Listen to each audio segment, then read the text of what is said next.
Fala, turma, sejam muito bem-vindos a mais um episódio do Salt Podcast, aqui em Itajaí, na W Propaganda. Hoje estamos aqui com o nosso grande amigo, uma pessoa de muito resultado, Ricardo Hoffman. Ele que é fisioterapeuta, ele é terapeuta holístico, depois vai me explicar um pouquinho melhor essa situação. Ele construiu o método Mente Serena, é isso? Exatamente. Mente Serena. Cara, eu sei que o pessoal tava pirando na pandemia, ele foi lá, juntou todo mundo e falou, vem cá, vamos relaxar a mente que vai dar tudo certo. Eu acompanhei algumas lives ali, sensacional. E eu, o seu host, Francisco Ehring, vamos para mais um episódio. Ricardo, seja muito bem-vindo. Irmão, me conta um pouquinho da tua história, onde é que você saiu? Cara, eu saí... Bom, primeiramente agradeço o convite de estar aqui, eu acho que é uma satisfação sempre estar falando a respeito da minha história e, através da minha história, poder inspirar outras pessoas. Eu acho que ter resultado, essa coerência, ela abre muitas brechas para que a gente possa levar a nossa mensagem adiante e transformar esse universo todo num mundo melhor. Então, a parte mais gostosa é ajudar as pessoas. Eu sou suspeito a falar, mas eu acho que te conhecendo você puxa muito para esse lado. Totalmente. Eu sou muito ligado ao aproveitar a jornada, né? Isso não é uma coisa que eu carregava desde sempre. Isso eu aprendi, isso veio depois que eu me formei na fisioterapia e logo se abriu um mundo, um universo de entender, mesmo como fisioterapeuta, o quanto o emocional impactava diretamente no físico e no emocional comportamental. E isso, vou entregar a minha idade, né, 17 anos atrás praticamente, era um universo ainda muito novo, ainda muito, né, no começo. E até hoje muitas pessoas não levam em consideração. Um tabu, né? É um tabu do quanto as emoções implicam diretamente nas doenças, no nosso dia a dia. A gente é muito do palpável e falar do emocional, do subjetivo, dá muito pano para manga, eu entendo isso. Mas na época, como um fisioterapeuta, eu, na prática, colocando a mão na massa ali, eu começava a ter essa clareza do quanto as histórias que os próprios pacientes me traziam, do problema no relacionamento, de uma perda financeira, de repente alguma questão familiar ali, acabou se tornando um gatilho para aquela dor, para a coluna dele estar travada, para um torcicolo, um problema físico. Uhum. E aí, a microfisioterapia, o qual é uma técnica que vem da França, uma técnica de terapia manual que eu sou um dos precursores aqui no Brasil, ela me trouxe essa possibilidade. Então eu, como um fisioterapeuta, pude começar a entender, estudar e me aprofundar nessa relação do quanto o emocional afeta o físico e o comportamental. E acho que talvez a grande virada de chave é quando eu mesmo comecei a me curar dos meus processos.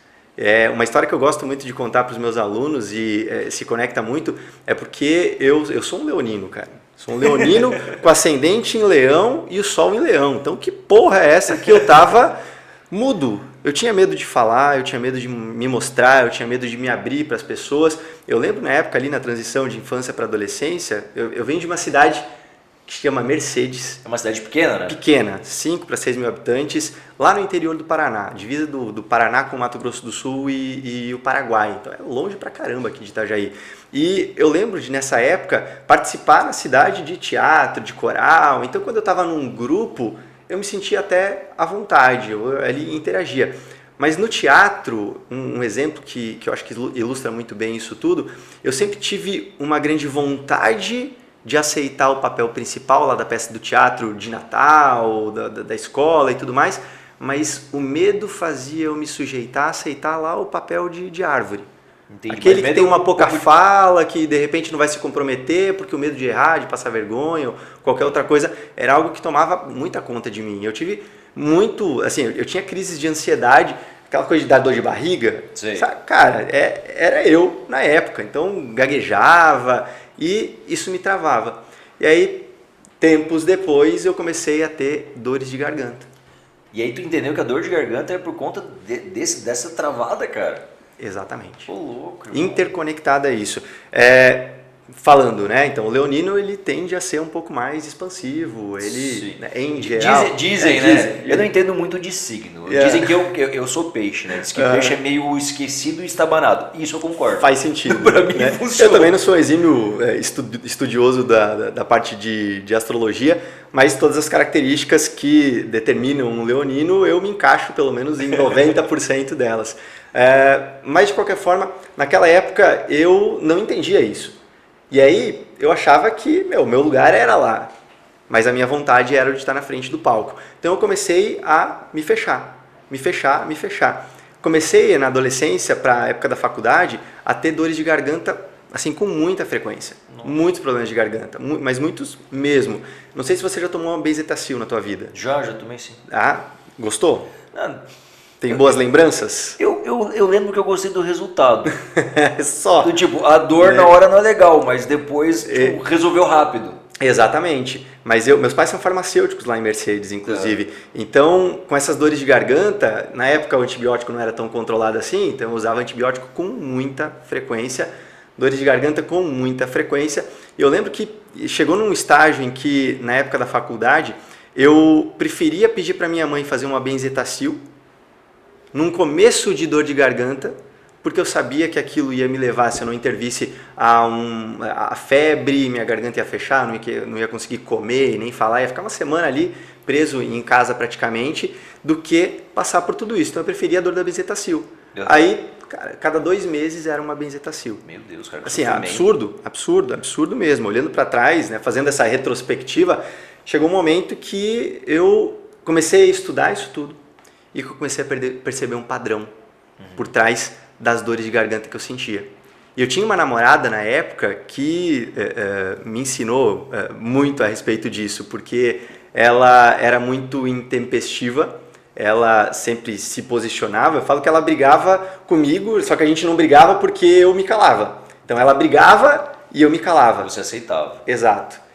Não queria brigar, não queria me confrontar com ela. Só que teve um dia que me marcou, que foi um dia em que ela veio, brigou comigo, eu guardei e meia hora depois eu percebi, tive a sensação da minha garganta inchar.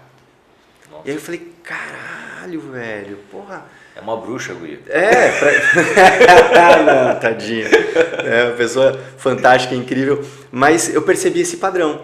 E aí, como eu já estava estudando essa parte toda da relação das emoções com as doenças, já vinha, de certa forma, percebendo esse padrão por trás do meu sintoma, falei, cara, o que eu preciso fazer? Eu preciso mudar a minha postura em relação a essa circunstância. Então, enquanto eu continuar engolindo sapo, minha garganta vai estar pagando pato.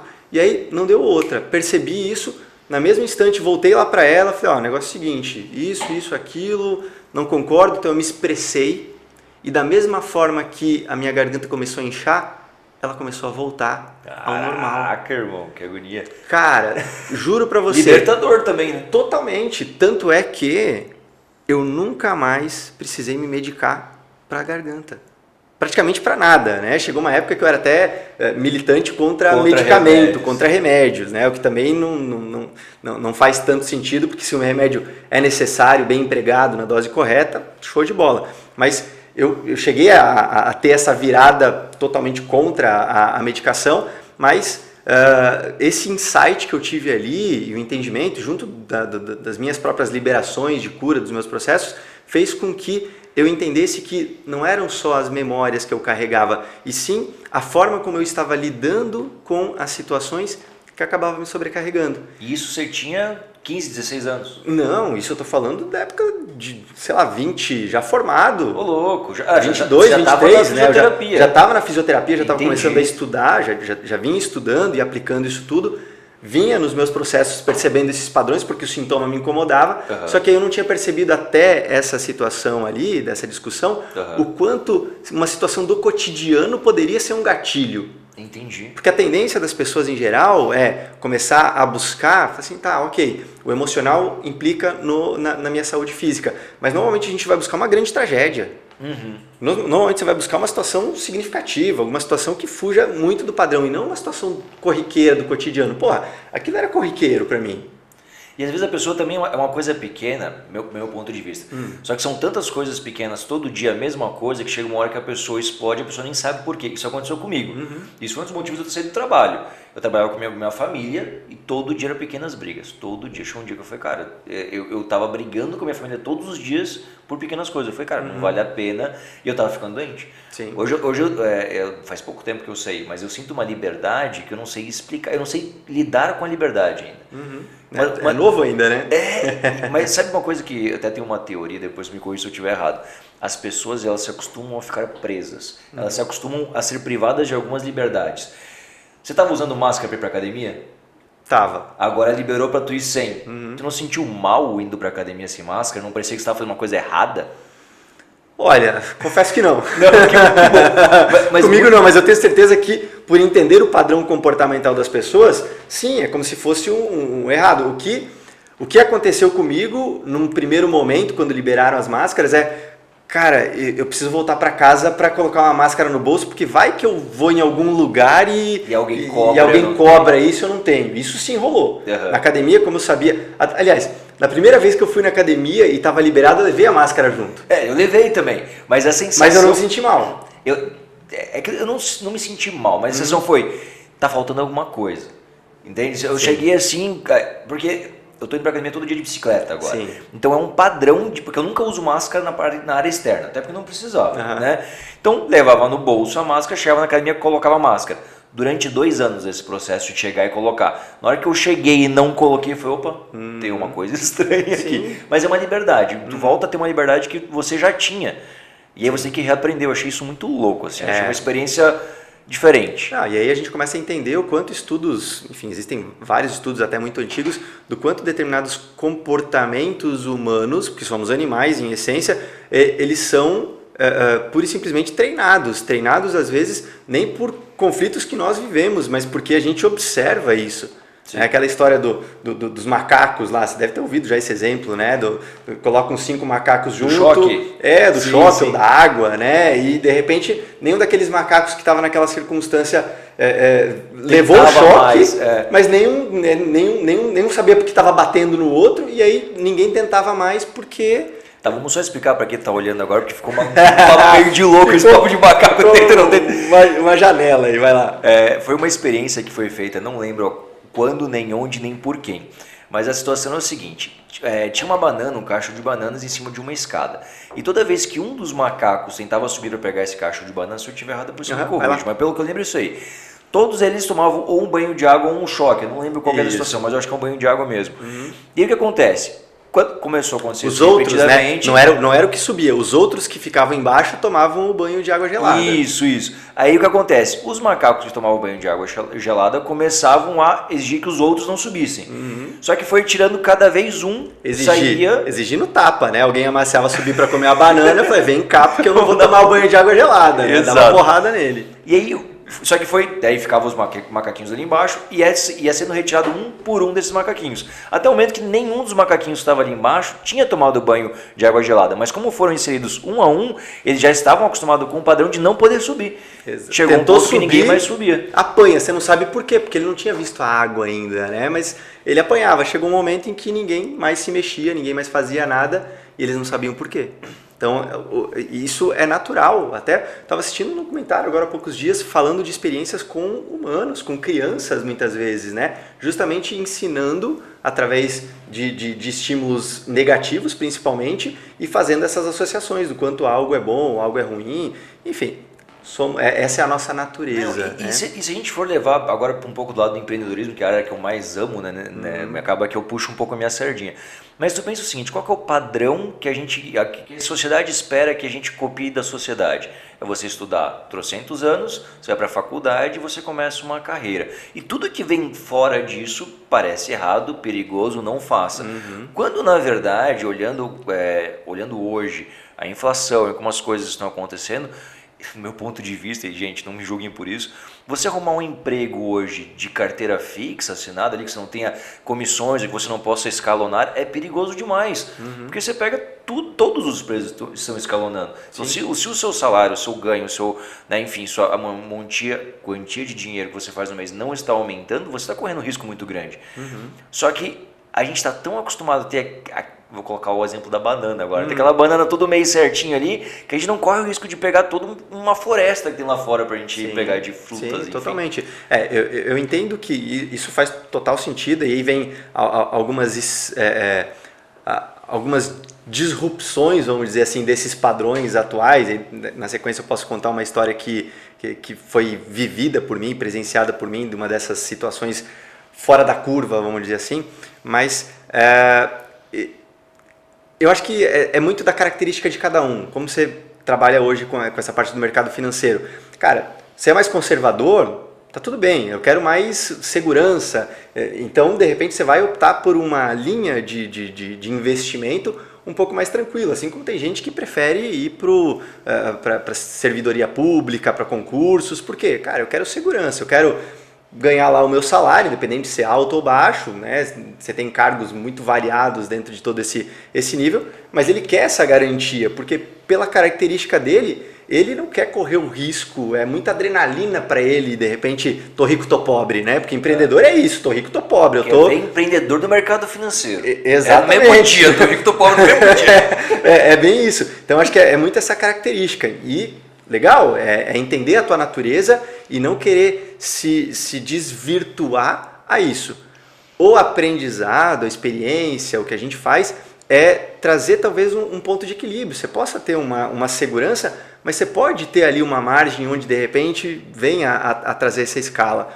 Vou entrar numa outra história que é o exemplo que eu queria te dar. Eu estava numa mentoria do mercado digital há algum tempo atrás, cara, uma mentoria incrível lá do Vitor Damasio, e de repente, do nada, né, entrou um menino de 16 anos na mentoria. A mentoria é mais de 20 pau por semestre. E o menino de 16 anos, que é estrategista digital, ele entrou e, quando ele entrou e foi se apresentar, até aquele momento, ele já tinha faturado mais de 2 milhões. Com 16 anos? Ele, com 16 anos, com que coragem e audácia um pai de um cidadão desse vai falar assim, não, filho, você tem que fazer faculdade. Isso aí, vai voltar para o ensino médio. Volta, isso aí não dá certo, isso aí... É bizarro você começar a ver, e aí você vê que ele não é exceção. Não é. Né? Hoje em dia, a galera que está mais antenada, que realmente tem esse espírito, dentro que começa a pegar essas informações, assim, eles estão escalonando demais. Inclusive, né, aqui a gente está precisando de estagiário, né, para o podcast. A gente está falando sobre isso. Mas hoje no mercado digital, mercado de programações, existem muitos jovens ganhando muito dinheiro. E o que também... Para esses pais que não trabalharam a educação em casa é um problema, porque acaba que uma das coisas que existe muito nos jovens hoje na família é essa medição de poder do tipo, pai, eu pago, eu mando. Daí quando você não paga e a criança está dentro da sua casa, como é que funciona isso? É louco? Tem que ter uma estrutura de conversa muito bem construída que hoje em dia as famílias não têm. Sim, sem sombra de dúvidas. É por isso que eu falo, essa é a exceção. Eu não sei como era, nunca cheguei a entrar no mérito de ver em profundidade como os pais aceitaram, se apoiaram, não apoiaram, mas a questão é que o moleque estava tendo um resultado do caramba, que talvez o pai, ele em um ano de repente construiu um patrimônio que o pai na vida inteira não fez, cara. E aí, com que autoridade o pai vai chegar, de repente fala assim, não filho, vai depois, termina o colégio. Acho que até ele tinha abandonado o colégio ali naquela situação. Você terminaria? Eu provavelmente não. Provavelmente não. Vamos lá, você estava lá em Mercedes, fazendo fisioterapia. Daí você terminou, formou lá e veio para Itajaí? Daí eu fui fazer faculdade em Toledo. Toledo. Isso, Toledo. Toledo é uma cidade um pouco maior. Isso, uma cidade maior também, lá no oeste do Paraná. E aí, como eu me especializei numa técnica que era nova, né, a nível mundial, mas principalmente aqui no Brasil, isso me abriu brecha para atender, fui convidado para atender em algumas cidades, tanto da região quanto mais distantes. E eu sempre tive o sonho de morar em Balneário Camboriú. Então até... Só você? Só eu. Não, mas acho que é o sonho de todo mundo morar em Balneário Camboriú, né? Porque não só os brasileiros, que até então agora o mundo todo, né? Com a repercussão que acho que a nova Dubai brasileira. Praticamente, né? A extensão da praia, os prédios, o investimento que está rolando. Mas como eu conheço Balneário desde que eu nasci, praticamente, eu não tinha nenhum ano de idade a primeira vez que eu vim a Balneário, não lembro, não tenho lembranças, mas sim, a história é essa, todos os verões nós vínhamos para cá, então a minha mente associou Balneário a férias, a diversão, a curtição, família, e foi assim a minha vida toda. E em um momento minha família comprou imóveis aqui, a gente começou a vir com mais frequência, já tendo sempre um ponto fixo, e cara, quando eu me formei e eu tinha esse diferencial dentro da minha prática clínica, dessa minha estrutura profissional, e eu estava extremamente, continuo até hoje, extremamente identificado a essa abordagem, a essa visão, eu tenho a oportunidade de abrir mercado, abrir espaço para continuar, talvez ainda em Toledo por um tempo, que é onde eu tinha a clínica na época, e atender de tempos em tempos. Eu tenho que dar um intervalo de pelo menos 30 dias quando eu uso a microfisioterapia no meu tratamento, entre uma sessão e outra. Então, com isso, eu aproveitava para atender. Cara, eu estava lá em Toledo, atendia cidades na região, mas fazia uma viagem para o oeste aqui de Santa Catarina, atendia Chapecó, Passo Fundo, Erechim, Rio Grande do Sul. Eu viajava bastante. Né? Voltava, ficava uma semana por lá e voltava aqui para Balneário Camboriú, onde eu consegui uma parceria, Itapema e Jaraguá do Sul. E ficava nesse vai e volta. Então, chegou um momento em que, resumindo a história toda, eu falei, cara, eu me peguei chorando aqui, eu vinha de carro aqui para o Balneário, e eu lembro até hoje também, é um filme que passa na minha mente. Eu saindo aqui de Balneário e voltando para Toledo, eu me peguei chorando no carro, falei, cara, que merda que eu tô tendo que voltar para Toledo, sendo que eu quero ficar aqui. Aqui é a minha vida, aqui eu me sinto bem, aqui eu sinto que eu posso ser eu. É claro que lá em Toledo tinham acontecido alguns fatos, algumas decepções, né? Ir para lá era voltar para a guerra, voltar para o conflito, para o olho do furacão. Certo. E aqui eu consegui me sentir distante disso tudo. Então, além do desejo que já existia... Já tinha aquela memória positiva de que exato, praia, férias, praia, gostoso, e, né, o trabalho, essa desconexão toda. Positivo gigante. Totalmente. Então, naquele março... Agora do ano, não vou lembrar, eu sempre confundo 2011, 2012, então tem 10, 11 anos atrás. Eu me peguei chorando aqui entre Balneário e Camboriú, Balneário e Itajaí, na 101, me questionando. Falei, cara, que merda que eu tô voltando para lá, sendo que eu quero estar aqui. E o que me prende lá? E foi ali que eu tomei de todo o coração a decisão de que eu viria morar em Balneário a partir daquele momento. Na primeira oportunidade, eu viria morar em Balneário. E aí... É uma coisa que eu gosto também de falar, porque às vezes você toma uma decisão, mas não é uma decisão, você está meio em dúvida ainda, você está meio indo, de repente, na ideia dos outros, no que o rio está te levando, mas quando você toma uma decisão de todo o coração, não sei como é a tua crença em relação a isso hoje, Chico, mas, cara, Deus, o universo, ele vai conspirar a teu favor, ele vai fazer a coisa acontecer tão logo isso seja possível, mesmo que não seja uma mágica, mesmo que não seja instantâneo. Então, quando eu tomei essa decisão, eu tinha esse relacionamento ainda, ele existia lá em Balneário, lá em Toledo. Eu voltei para lá, eu comuniquei a ela que eu me mudaria para Balneário Camboriú. Não rolou um convite? Não, nada, não, tô indo. O relacionamento já não estava legal por uma série de fatores que não convém agora, mas eu cheguei e comuniquei a ela. Não rompemos naquele momento, mas eu falei, vou me mudar para Balneário Camboriú. Eu nem me ligava, eu morava de aluguel lá na época, mas eu não tinha me ligado quando o contrato iria finalizar. 30 dias depois o contrato de aluguel que eu tinha iria finalizar já naturalmente.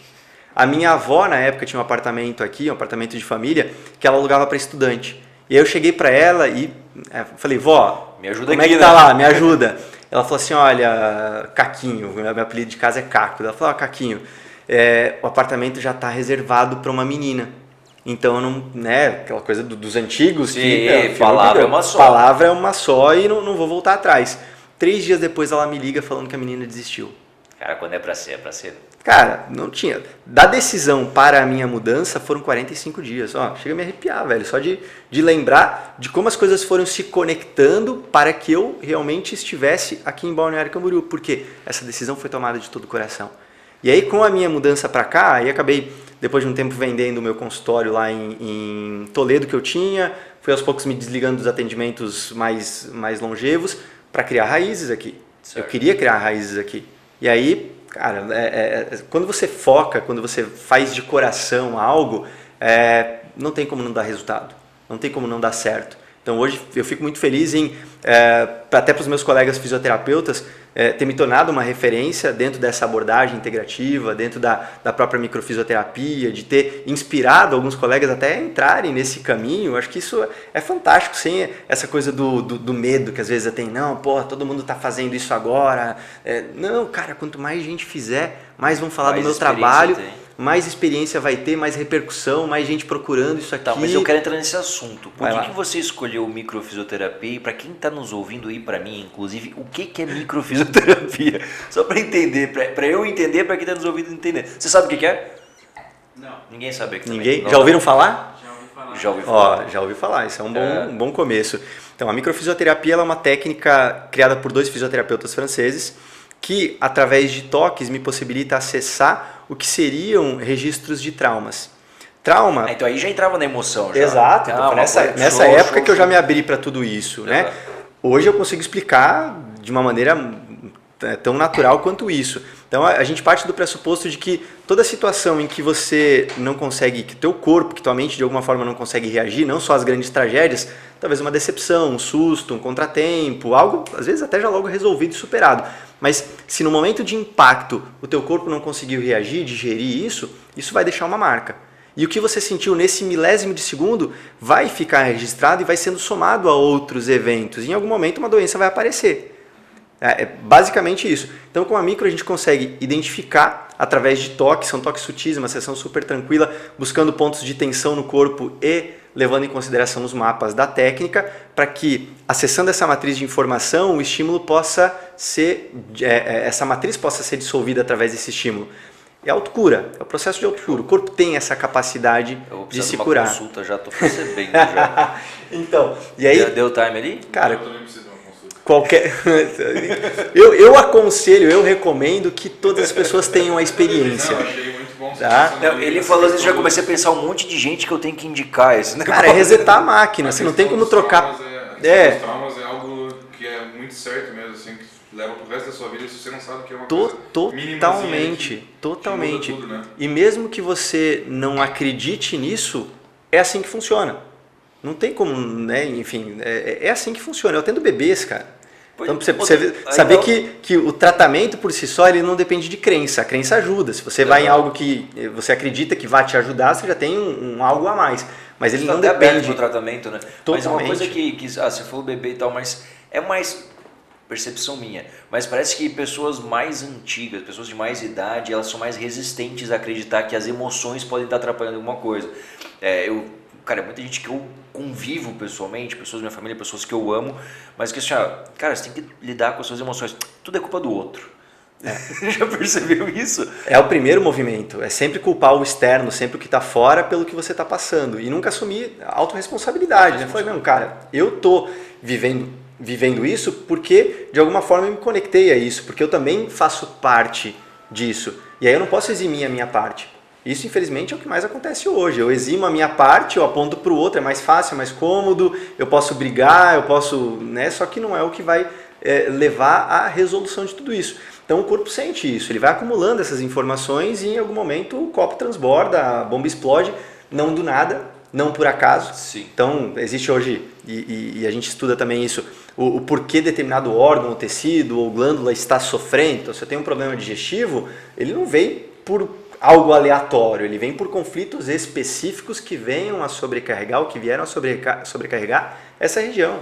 Se eu tenho um problema respiratório, se eu tenho rinite, se eu tenho um problema no joelho, um problema na coluna, enxaqueca, tudo isso tudo isso está relacionado a aspectos mais específicos e não genéricos. Porque senão é muito comum hoje, no meio ainda mais desse universo que a gente está vivendo, as pessoas trazerem relatos mais ou menos assim: quando eu fico estressado, o meu estômago dói. Mas não é qualquer estresse. Quando eu estou ansioso, eu tenho esse sintoma. Tá, mas não é uma ansiedade generalizada, é uma ansiedade relacionada a um conflito específico. E quando isso é entendido, cara, aí você está aberto à cura.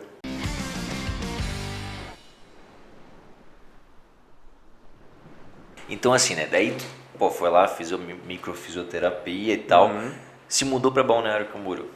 As coisas começaram a andar e tal. Como é que foi toda essa experiência de montar um escritório ou clínica? Clínica, né? Clínica. Montar uma clínica aqui, você estava morando na casa da sua avó ainda, no apartamento da sua avó, no caso? Nesse momento, deixa eu até... Sim, nesse momento Vamos ainda... voltar 10 anos atrás aqui? Enfim, eu sou meio perdido em tempo e espaço nessas voltas todas, mas quando eu me mudei para cá, até nesse momento eu ainda não tinha aberto a clínica. Eu estava numa parceria, eu aluguei um consultório dentro de uma clínica que é essa que eu tinha parceria. Então eles expandiram, aí tinha uma sala lá disponível que eu fazia por porcentagem, conforme atendia eu determinava uma porcentagem para a clínica ali por comissão.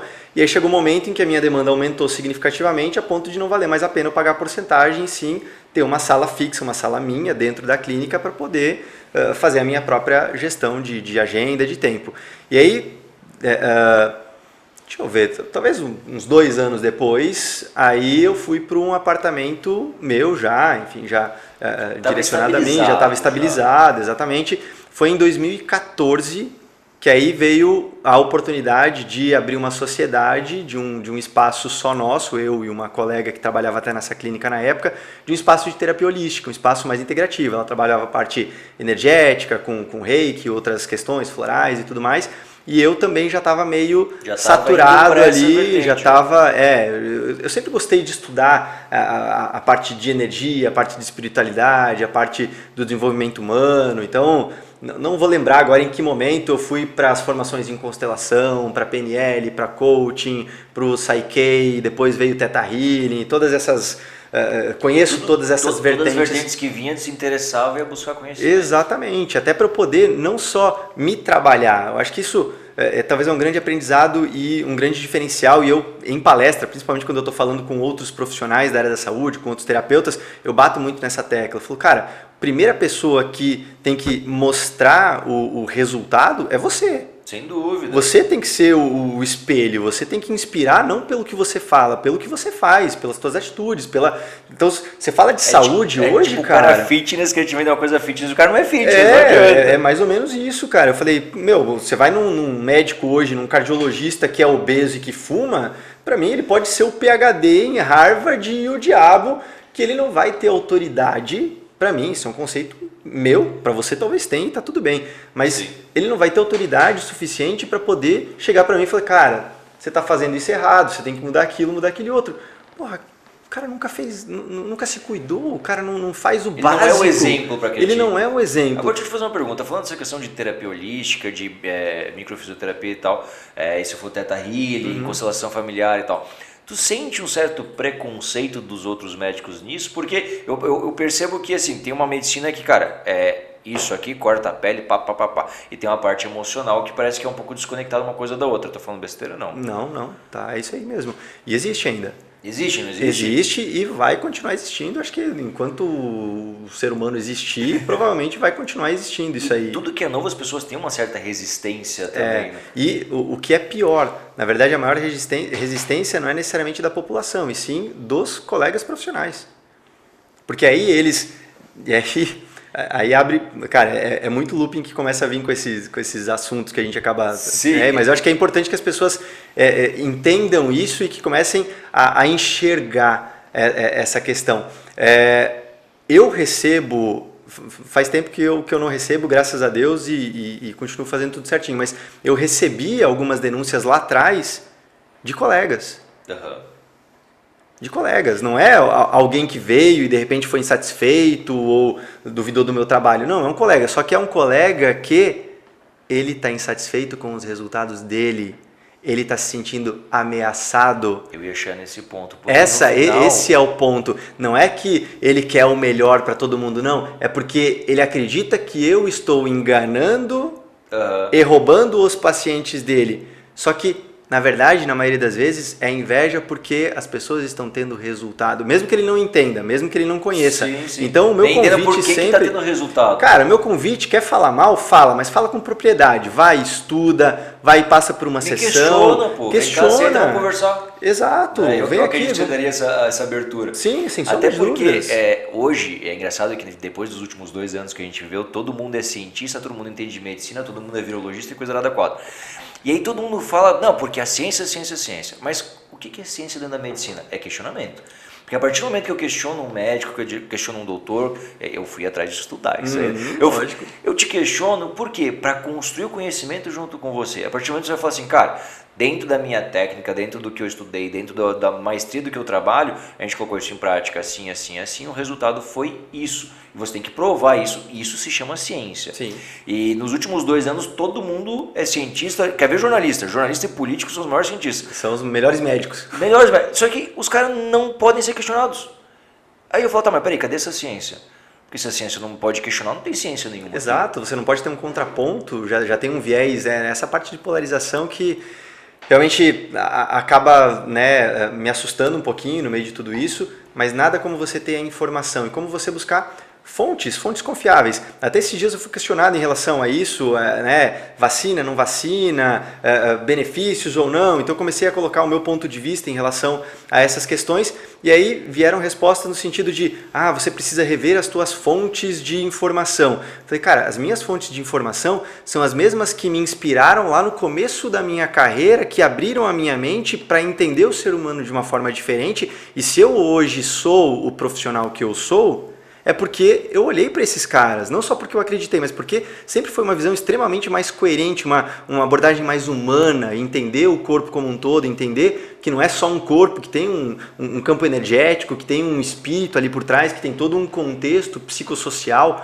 biopsicossocial por trás da história daquele cara. E essas pessoas continuam sendo a minha referência. Então, não é por uma fama momentânea, não é por uma pandemia que estourou agora, que de repente eles estão querendo agora se aparecer como poderia dar a entender. Cara, são as mesmas referências e eu continuo fiel a esses caras, porque continua sendo extremamente coerente o que eles pensam, o que eles falam e o que eu hoje também vivo. E o problema que eu vejo é o seguinte: se a tua fonte não diz o que eu quero ouvir, a tua fonte está errada.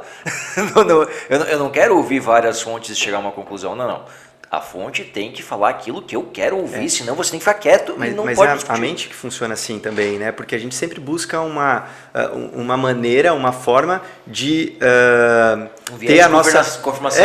Exatamente, de confirmação da nossa crença. Então, eu adoro cerveja. Cerveja faz bem no Google? Cara, você vai encontrar vários artigos falando dos benefícios da cerveja, só que eles estão eliminando e anulando completamente os malefícios. Perfeito. E eu bebo cerveja também de vez em quando, mas só tô dando um exemplo aqui. E assim, aí aquele que gosta e que é às vezes até um alcoólatra, né, ou alguém que realmente gosta muito, ele se baseia naquilo e ele só consegue enxergar aquilo, e todo mundo que fala contra, ele, não, eu tenho a confirmação porque tava lá na Veja, tava lá a Globo falou, na fonte que eu escolhi. Na fonte que eu escolhi, e aquilo é validado no meu ponto de vista e é o suficiente para que eu continue mantendo aquilo na minha rotina.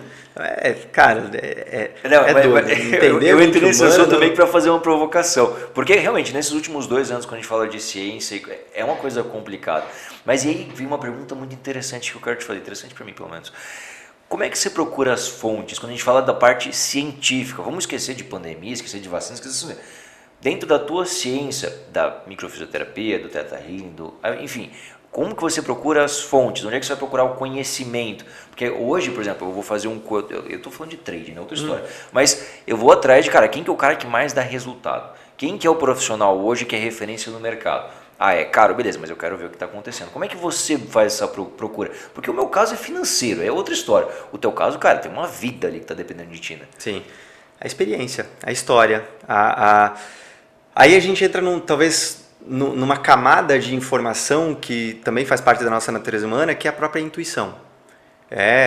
Eu acho que você também tem essa coisa do feeling, da intuição também. Por mais que você, eu aprendi a ler gráfico, é racional, é assim. Cara, tem um quê a mais, tem um algo a mais, tem algo que volta a tua atenção lá. Isso que ninguém ensina em curso, não tem como. Não tem como, é uma coisa exatamente, que é talvez da experiência, que é talvez da própria vivência por si só. Então, quando aparece algo novo, eu falo assim, cara, hoje eu não duvido de nada, mas eu ao mesmo tempo não acredito em tudo. E isso abre a brecha para que eu me permita ter a experiência talvez de me aprofundar naquela técnica, naquela abordagem, ver o quanto aquilo faz sentido para esse momento, talvez não seja nesse momento, seja uma coisa mais para frente, mas eu não estou fechado. Perfeito. Para nada. Eu me vejo hoje como um ser humano em evolução, em aprendizado, através dos meus próprios erros também, inclusive. Porque esses são talvez os maiores momentos de aprendizado, quando a gente erra. Eu não vou vou deixar o meu dinheiro na mão de um gestor que nunca faliu, que de repente nunca teve uma grande perda. Porque a chance dele ter uma perda com o meu dinheiro é muito grande. Agora, já aprendi, já tive alguns loss, já tive essa experiência. Aí sim, a chance é muito grande de eu colocar o meu dinheiro para você. Eu acho que a experiência de colocar vou colocar uma frase meio complicada, mas de colocar o teu na reta, de você ir lá e fazer e colocar e testar, cara, ele te dá casca. Que nem a questão do próprio médico. E hoje tem muito disso, né? A pessoa nunca atendeu um paciente, mas tem um monte de artigo científico e coisa arada e tal. O pessoal mais da parte da filosofia, que fica nas universidades. Sim. A pessoa não está no campo de frente, a pessoa não está atendendo o paciente, a pessoa... Você entende? Eu nem preciso, vou usar de novo um exemplo meu. E foi uma das razões que eu acabei tomando bomba num estágio na faculdade. Cara, eu sempre fui um aluno, não vou dizer o nota 10, mas eu sempre fui o nota 8, 9, assim. Eu sempre peguei muita coisa de ouvido, nunca precisei me dedicar tanto aos estudos, porque eu sempre fui muito ativo nesse sentido. E aí, no terceiro ano de faculdade, eu conheci a osteopatia. A osteopatia já é uma técnica de terapia manual. Aquilo começou, na época, a fazer sentido eu estar na fisioterapia de novo, porque o que até então eu tinha estudado, eu falei, cara, é muito maçante, eu vou estar preso, é cinesiologia, é alongamento, é choquinho e é resultado demorado. Eu falei, cara, que merda, não sei se é isso que eu quero. E aí, de repente, aparece um cara com osteopatia, que é uma outra vertente da fisioterapia, onde você vai manipular o cara, você vai, de repente, ter um baita de um resultado, resolver o problema, aquela dor de muito tempo, de uma maneira mais rápida em poucas sessões. Então eu falei, cara, é isso que eu quero. Eu tinha na época o William Nogata, que e ele sabe disso, que foi uma inspiração para mim. E aquilo fez com que eu, já nessa reta final da faculdade, entrasse num curso de terapia manual. Então, quando eu estava no estágio final ali da faculdade, eu já estava na metade, ou mais da metade desse curso de terapia manual e atendendo os pacientes dentro do ambulatório da clínica da faculdade. E aí o estágio de reumatologia, um dos estágios na época mais fáceis ali pra gente, sabe aquele paciente que já faz aniversários ali, aquele encostado do governo, que tem aquela dor que nada resolve. Cara, eu já fazia terapia manual, eu comecei a aplicar isso tudo nesses pacientes. E aí? Eles começaram a melhorar a ponto de eu dar alta para quase todos. Vixe, cara. Cara, que doideira. Só que... Isso incomoda, né? Incomoda, mas olha que bizarro. A minha professora do estágio na época, ela era a professora de eletroterapia. Meu Deus. E ela... Existe isso ainda? Existe. Não, e funciona. Tá, não, beleza. É porque quando você fala eletroterapia, eu fico pensando no cara no choque. Mas é quase isso, né? Depende do equipamento e da necessidade. Funciona. Certo. Mas eu comecei a aplicar até para testar e colocar em prática aquilo que eu vinha estudando já em paralelo nesse curso de terapia manual. Então os pacientes começaram a melhorar, só que como a professora era de eletroterapia, na cabeça dela eu tinha que fazer um protocolo de atendimento baseado em eletroterapia. E como ela não conhecia a terapia manual, ela exigia que eu descrevesse assim, nos mínimos detalhes o que eu estava fazendo com os meus pacientes para que ela pudesse entender. Só que mesmo assim, ela não levava isso em consideração. É como se eu estivesse confrontando ela que tinha, posso estar enganado, pouca experiência ou quase nenhuma experiência clínica, talvez tenha saído da faculdade já para docência e está tudo bem, mas, cara, eu tinha resultado, eu dei alta para os pacientes, eu procurava descrever ao máximo o que eu estava fazendo ali, todo o processo, e eu bombei. Não só por isso. Sim. Mas esse foi um dos aspectos que... Você bombou porque você não quis escrever o que ela queria ler. Exatamente. Eu falei, cara, mas o meu objetivo aqui é melhorar esses caras. Eu quero né, que eles tenham um resultado. Exatamente. E aí, né, você até perguntou antes isso e eu achei isso interessante. Me formei, fui lá, enfim, refiz o estágio, fiz do jeitinho que ela queria, porque a faculdade é assim, às vezes você tem que cantar conforme a música. Exatamente. Então eu aprendi isso, falei, cara, aqui é ela que manda, vamos abaixar a cabeça, fazer pelo menos no papel até o que porque não ela... vale a pena tu ficar medindo força. De forma alguma, já aprendi isso. Então me formei, aí logo que eu me formei, eu estava terminando esse curso de terapia manual e a própria escola que tinha esse curso estava trazendo a microfisioterapia. Então eu lembro de, talvez nos 2 últimos módulos, um professor que já tinha feito um módulo, uma parte da formação, ele começando a demonstrar e eu, sem entender aquilo, mas fascinado. Falei, cara, o cara fala em datas aqui, ele consegue ler qual o sentido, o sentimento que está por trás dessa informação e a gente consegue fazer essa leitura dentro da microfisioterapia. Então aquilo... Cara, te abre a cabeça de uma maneira fantástica. Você começa até meio que a duvidar também, lógico, primeiro contato com algo extremamente diferente. E eu sabendo, né, conversando com aquele William, meu professor, que ele iria para a próxima turma de formação em microfisioterapia, falei, cara, o cara é pica, o cara já está lá em cima. E ele vai fazer essa formação, eu posso ir. Eu estou pensando em ir. Fui perguntar para ele, falei assim, professor, não abriu a turma de osteopatia que eu queria aqui em Curitiba na época, não tô querendo ficar sem estudar nada, tô terminando outro curso e eu fiquei sabendo que você vai fazer. E aí, qual que é? Tô pensando em fazer.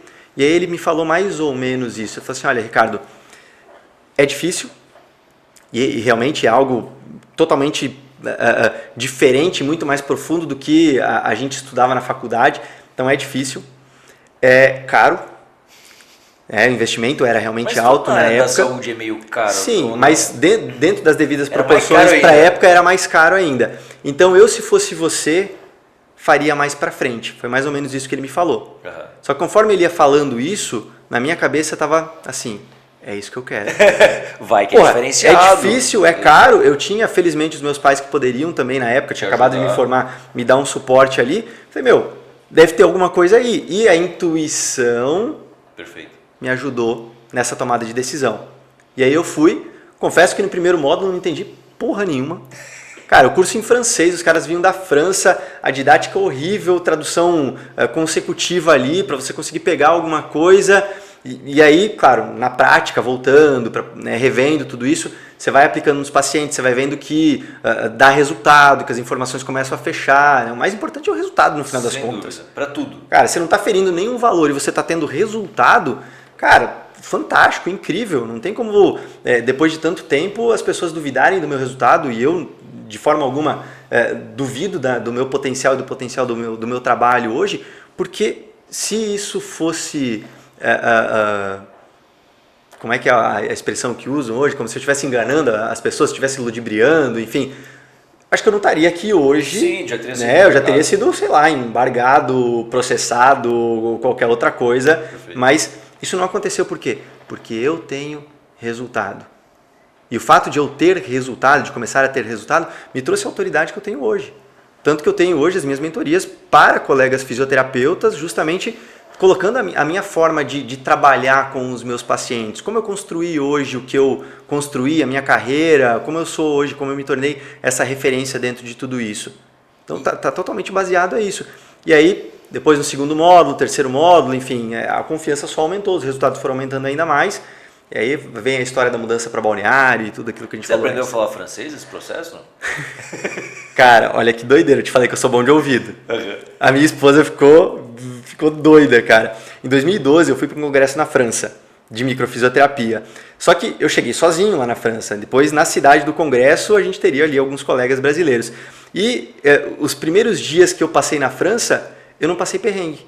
Olha só. Cara... E é uma língua bem diferente, cara. Não é para o cara achar tipo um espanhol, não. O ouvido, a construção da frase é muito parecida com o português, mas o ouvir, principalmente se o francês ele fala muito rápido, né? E a pronúncia é bizarra. Enfim, consegui me comunicar, mas foi uma coisa bem superficial. Agora em 2018, eu voltei para a França para pedir a minha atual esposa em casamento. Coisa linda. Coisa linda, coisa chique, foi bem bacana a experiência. Até no meu Instagram tem lá nos destaques como que rolou, fiz uma surpresa para ela, nem sabia que ia viajar, e, enfim, foi bacana toda a parada. Mas ela ficou de cara, porque ela nunca tinha ido para a França, eu não tinha ideia, eu nunca falei, eu falo francês, né? Uhum. Mas a gente desembarcou na França, em Paris, a gente pegou um Uber do aeroporto pro hotel. Eu tava conversando em francês com o motorista do Uber, velho. Ela ficou de cara, ela olhava pra mim e falou assim, cara, como é que você entende, como é que vocês conseguem, tipo, fluente a parada ali, né? Claro, errando algumas expressões naturalmente, mas sim, a gente tava conseguindo se comunicar de uma maneira super tranquila. Aí eu falei, cara, nunca fazer curso. Sem nunca ter feito curso nenhum, só de ouvido, porque... Claro, foram vários momentos em que, não só na microfisioterapia, então depois veio leitura biológica, depois vieram outras formações com professores que falavam francês, e eu começava a gravar determinadas expressões, né? Então hoje, talvez eu não conseguiria aqui fazer uma frase em francês, mas o fato de você estar naquela atmosfera... imerso lá. Exato. Cara, a tua história, parece que você falou, parece que estava vendo a minha história. Eu casei em 2000 e não sei quanto, 2018 também, com a Aline, em Las Vegas.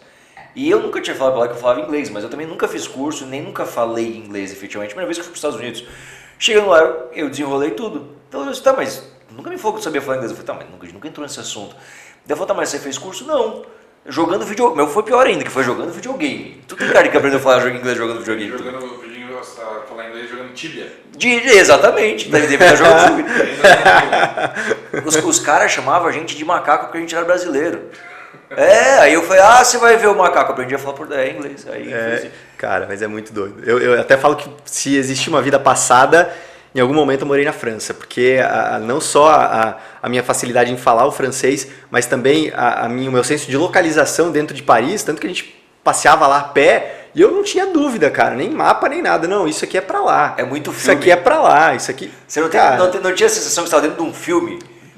Tinha. Eu fiz um trajeto de Las Vegas para o Grand Canyon na Rota 66. Toda vez que eu passava pra ele, eu falava assim, cara, parece um filme americano isso aqui. Ela falou, óbvio, nós estamos nos Estados Unidos.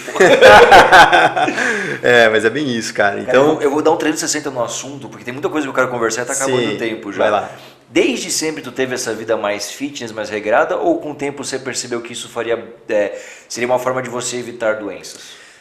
eu sempre fui praticante de esporte. Desde que eu conheço o Campeão Ricardo... de beach tênis esse final de semana. Isso aí. Estamos subindo, treinando. E faz 8 meses que eu jogo apenas, né? Eu tô jogando também. Então, qualquer hora a gente... Temos que jogar, temos que jogar. Vai ser legal. O legal do beach tennis é que a gente consegue se divertir também, independente do nível de cada um, né? Esse senso de juntar, a Jo também tá vindo, minha esposa Minha esposa também. Eu comecei a jogar porque a Aline tava jogando. E ela falou, vem jogar comigo. Eu falei, não, esse negócio de beach tênis aí, todo mundo zoando os caras que jogam beach tênis. Eu fui... mordi minha língua. Exatamente. Então, e o esporte sempre teve associado, acho que faz parte de mim. Sempre fui incentivado. Não sei se na época meus pais eles não queriam eu incomodando em casa, então colocava lá no futsal, handball, vôlei, cara, qualquer atividade que tiver lá na cidade pequena ainda, então você podia, né, desde, sei lá, 5, 6, 7 anos de idade. Então, o esporte sempre teve conectado a mim. Depois que eu conheci a Jo em especial, eu passei a cuidar ainda mais.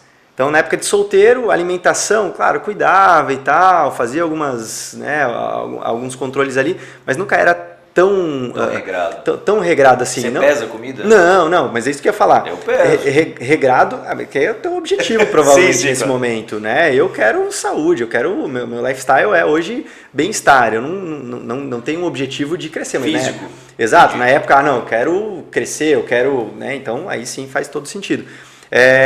Mas eu retomei os cuidados logo depois que eu mudei para Balneário. Eu fiquei 3 anos praticamente sem praticar atividade física. Acho que foi o maior gap que eu tive por estresse, depressão, um golpe que eu caí, enfim, tem toda uma história mais trash, triste e que me trouxe um grande aprendizado. Assim, foram 3 anos que realmente mudaram a minha vida e a minha trajetória nesse sentido.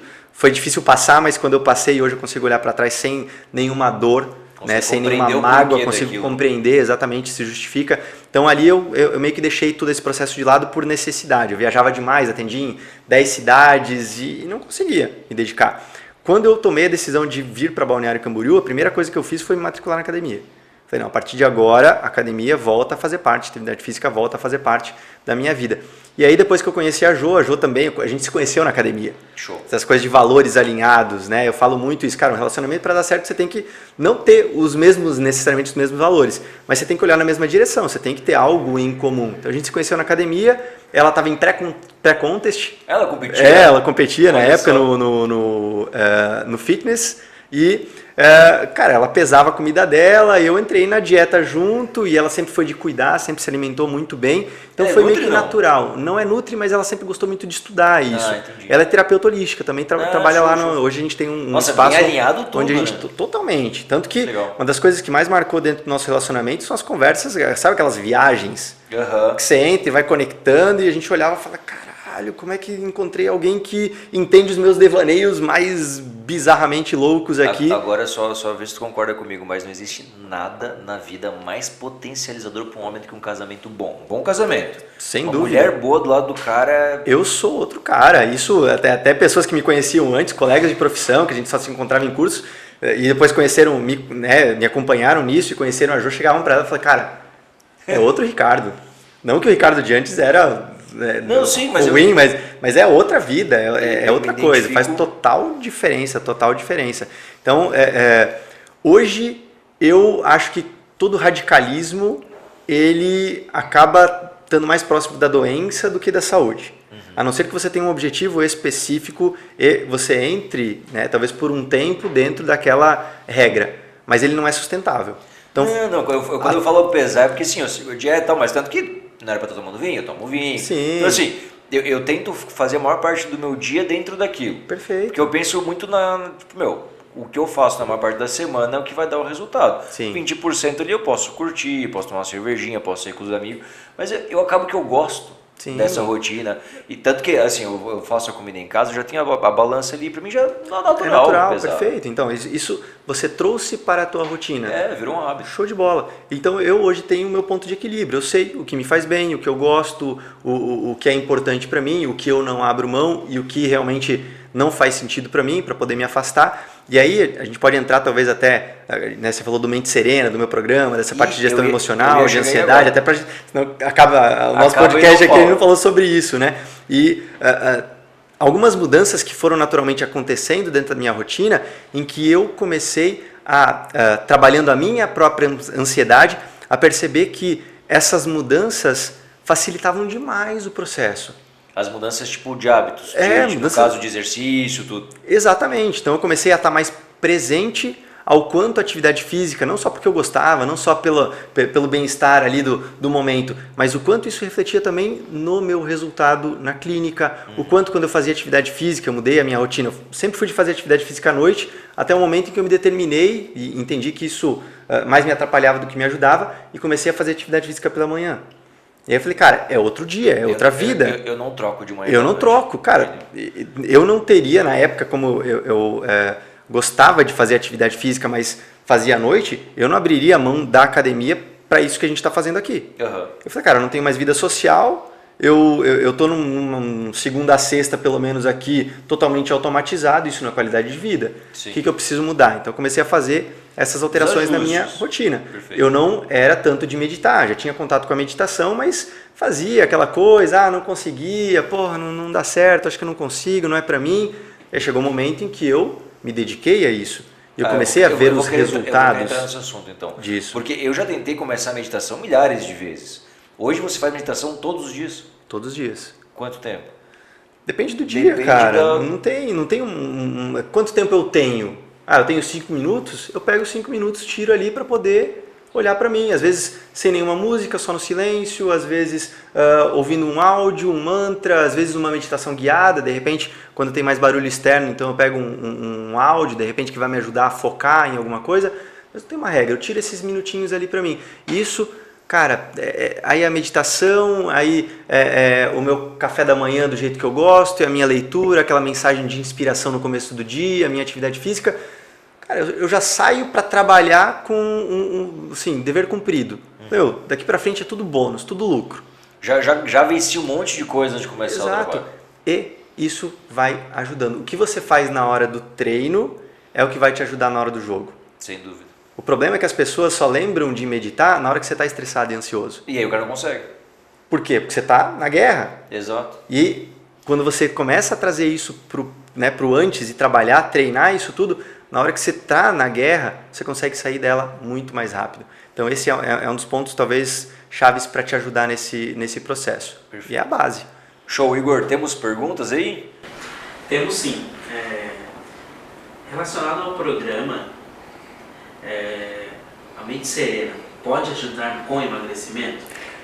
Mente Serena ajudar no emagrecimento, sem sombra de dúvidas. Tá, vamos começar pelo que é o Mente Serena. Para quem está ouvindo aqui, o que é Mente Serena? Fala para nós. Então, Mente Serena é meu programa de controle da ansiedade. Na verdade, eu gosto de falar que ele é o programa que te liberta da ansiedade, porque a ansiedade ela é natural, inerente ao ser humano. A questão é quando ela se torna um problema, quando ela te atrapalha e ela vai implicar diretamente na saúde, no bem-estar. E uma das questões intimamente ligadas à ansiedade hoje é o sobrepeso, o ganho de peso, a dificuldade no emagrecimento. Acho que todo mundo já tem uma ideia muito básica do que deve comer ou deixar de comer e que se ele come mais do que ele gasta de calorias, ele tende a ter um sobrepeso. Mas na maioria das vezes a questão é que o alimento se torna uma fuga. Sim, né? O açúcar, o carboidrato, né? Qualquer um aqui, os prazeres, então a gente começa a ter essa fome mais emocional, que precisa ser olhada. E esse é o maior desafio. Porque ninguém, né, o gordinho na maioria das vezes, ele não está disposto a olhar, ele quer o resultado. Sim. Ele quer o resultado mais rápido possível. Se tiver um comprimido 5 anos engordando para emagrecer em 2 semanas. Exatamente. Mas essa mudança de mentalidade e o Mente Serena, ele na verdade, além de ser um programa, ele é um processo terapêutico, porque ali a gente tem intervenções, eu tenho exercícios comprovadamente eficazes, simples de serem fazidos, mas extremamente profundos, que vão trabalhar na raiz dessa programação mental, para poder diminuir essa tensão e para poder te conectar a uma nova forma de enxergar isso tudo. Então, outra dificuldade dos gordinhos também é uma aversão à atividade física. Sempre vem uma desculpa, sempre vem nunca tem tempo, alguma nunca limitação, eu não gosto, ou qualquer coisa assim. Tá, mas por quê? Porque existe um programa deturpado ali atrapalhando a mente dele. E como a gente trabalha no Mente Serena dentro dessa programação e nessa reorganização, sem sombra de dúvidas. Agora, só fazer o programa e não equilibrar essa balança toda, também não vai te trazer o resultado que de repente você espera. Então, acaba que uma coisa vai levar a outra, né? O programa vai vir trabalhar na raiz do problema, né? Cara, não tem mágica. Porque na verdade assim, o emagrecimento nada mais é do que se alimentar bem e gastar mais energia do que você consome. Bom, exatamente. Só que quando a gente está nessa corrida do dia a dia, a gente acaba que deixa o corpo... É aquele negócio que você falou agora há pouco da questão de você mudar a sua rotina pensando em alguma coisa, em melhorar para o futuro. Isso foi uma coisa que eu fiz agora também, trocando de emprego, de trabalho, de eu ter um horário para mim de manhã e acabou. Minha manhã eu não trabalho. Eu olho o gráfico, uma coisa ou outra, mas eu não faço meditação ainda, né? Mas eu faço minha literatura, eu faço cardio e musculação de manhã. E quem vê isso de fora acha que eu sou preguiçoso. Mas, porra, bicho folgado, não trabalha de manhã. Não dá essa impressão pro cara, o cara não tá trabalhando, o cara tá só na praia vadiando, que eu vou fazer cardio na praia, né? Claro, morando na praia, tem que pôr. Na praia, por que não, né? Os caras falam, eu vou morar em Balneário, eu vou ver na praia. Então, eu vivo na praia, os caras me acham que eu sou vagabundo, mas tá tudo bem. Só que aí tá, antes de tudo eu preciso trabalhar a cabeça. Totalmente. Porque tocou o despertador 6h30 da manhã, porque eu não acordo muito cedo, eu acordo 6h30 da manhã. E eu faço meu cardio em jejum. Só que para isso eu tenho que sair da cama, colocar o tênis e sair de casa. Só que se eu me alimentei mal na noite passada, se eu tô estressado, se eu tô cansado, se o trabalho tá horrível, se eu briguei com a minha esposa, se não sei o que, se o gato... Eu vou acordar de manhã e vou falar, cara, mais 5 minutos. Que a nossa mente, ela sempre vai buscar uma desculpa. Ela sempre vai buscar a zona de conforto. Então, acordar de manhã, que nem eu também, né, acordo talvez não tão cedo quanto você, mas tenho lá o meu horário para poder seguir todo esse meu ritual. E se eu bobear, cara, eu deixo soneca. Se eu bobear, é automático hoje praticamente. Eu deixo soneca. Só que como eu assumi o compromisso de fazer aquilo, e eu sei que aquilo me ajuda, eu sei que aquilo me aproxima do resultado que eu desejo, de saúde, de vitalidade, de chegar no trabalho bem, de me sentir bem, né, e de tornar talvez sustentável esse processo, faz sentido. E aí eu deixo o soneca de lado, levanto e faço o que eu tenho que fazer. Porque na verdade ninguém quer fazer o exercício, isso quer o resultado. Cara, é chato ir pra academia. Falar que eu hoje, depois, eu faço academia desde os 16 anos de idade. Você faz a mesma coisa. Cara, o treino, claro, muda o treino, muda o estímulo, né? Mas a música que você vai ouvir. Exato, mas a academia, o peso, a biomecânica ali é muito parecida. Então falar que eu hoje acordo com vontade de ir pra academia, não, mas eu tenho vontade da sensação do final do treino. E eu foco no resultado. Então eu transcendo aquele momento meio chato, de repente, da própria academia e foco, né? Eu realmente trago à presença, à minha mente, esse pós. E aí vale a pena, aí se torna sustentável. Eu vou te contar porque assim, você comentou que você e sua esposa se conheceram na academia. Eu sempre fui da academia, eu gosto de ir pra academia. Uma coisa que é minha, eu não gosto de ir até a academia, eu gosto de estar lá. Parece que o processo de ir que é o problema. Mas eu gosto de academia, eu sempre fui muito apaixonado por esse processo. E aí, durante todo esse tempo que eu tô casado, já vou fazer 8 anos que eu tô com minha esposa, ela nunca gostou de ir pra academia. E sempre foi uma briga, eu falei, cara, tem que cuidar mais da saúde, pensando lá no longo prazo, pô, vai estar veinha, eu quero estar com a minha veinha, mas eu quero que ela esteja bem, saudável, tá né? enxuta. E nesse ano, final do ano passado já, ela colocou pra ela que, cara, ela queria emagrecer, que ela queria cuidar do corpo e tal. E aí, falando pra quem não gosta de academia, o que ela fez? Tá, né? Todo mundo vai ter condições de fazer isso. Mas ela colocou na rotina dela 3 aulas de beach tennis, 2 aulas de Muay Thai, 3 aulas de surf na semana e ainda 2 funcional. Ela falou, eu odeio academia, mas eu entendo que eu preciso me exercitar. Eu gosto de esporte. E ela começou a fazer um pouco de... E ela começou a se empolgar. E ela começou a organizar a agenda, ela é psicóloga. Começou a organizar a agenda, contratar pessoas para que ela pudesse ter tempo livre para isso. E aí, essa semana a gente estava conversando, ela falou, cara, eu me sinto mais disposta, eu já começo a ver resultado no meu emagrecimento sem precisar ir para academia. Então, quem não gosta de academia, às vezes é intenção. Exato, não é o único ambiente em que você vai praticar atividade física. É importante mexer. Eu sempre estimulo os meus pacientes a experimentar. Cara, experimenta. Faz De repente uma o cara, gratuita lá, 20 anos atrás, teve um dia que ele foi na academia e aí não gostou e de repente se sentiu mal porque ele estava sobrepeso, de repente chegou lá, só tava os caras maromba e né, ele falou assim, cara, não é um ambiente pra mim, não sei o que, o pessoal se acha na academia e ele ficou preso naquela única experiência que ele teve. Ele falou, cara, hoje mudou. E tem mesmo vários tipos de exato, academia tem hoje, vários né? tipos de academia. Tem academia em que o foco é justamente nesse tipo de pessoa. A academia que eu vou tem mais veinho. Adoro, porque eu não fico brigando por aparelho. Você tem por peso também. Eu não gosto muito de academia de maromba. Realmente, assim, se eu perguntar se academia de maromba, eu não gosto. Eu gosto de academia de família. Exato. Que é mais de boa. Mas é isso, então experimenta. E eu me sinto o maior cara da academia dele. tem isso também, né? Todo mundo acaba olhando pra você, né? Até mais ou menos. Mas é isso, então experimentem, cara. Isso é fundamental, você se abrir para experimentar. Agora, cara, milagre não tem. Nem tem como apagar a ansiedade da tua mente? Não tem, velho. Ela faz parte da nossa vida. A questão é intrínseca, é parte do nosso programa biológico de sobrevivência. A questão é essa discrepância, quando ela realmente te coloca num estado de alerta desnecessário. Aí, talvez uma crise de ansiedade, ou às vezes num estado mais avançado, fobias, crise de pânico. Hoje tem o burnout também, né? A bipolaridade ou qualquer outra coisa. Isso já são estágios extremamente avançados, mas a raiz muitas vezes é a mesma.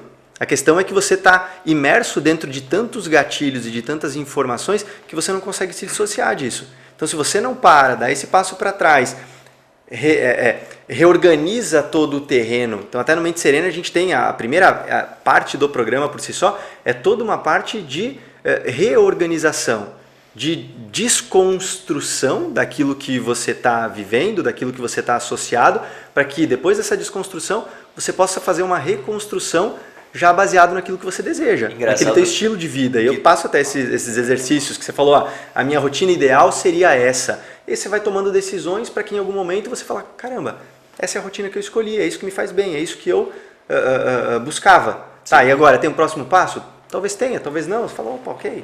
Você falou no começo, quando a gente começou a conversar da questão de não gostar de remédio e tal. Mas eu acho legal que você falando isso, eu penso, cara, tá trabalhando na prevenção para não precisar chegar no remédio. Bom, Ricardo, quem quer saber mais do programa, como é que faz para te achar, quais são as redes sociais, Instagram, conta para nós. Instagram é a rede que eu tô mais presente. Então, @Ricardo Hoffman, H-O-2-Fs, M. Sim, Hoffman é forte, Hoffman ou Hoffman, 2 Fs e 2 Ns ao final.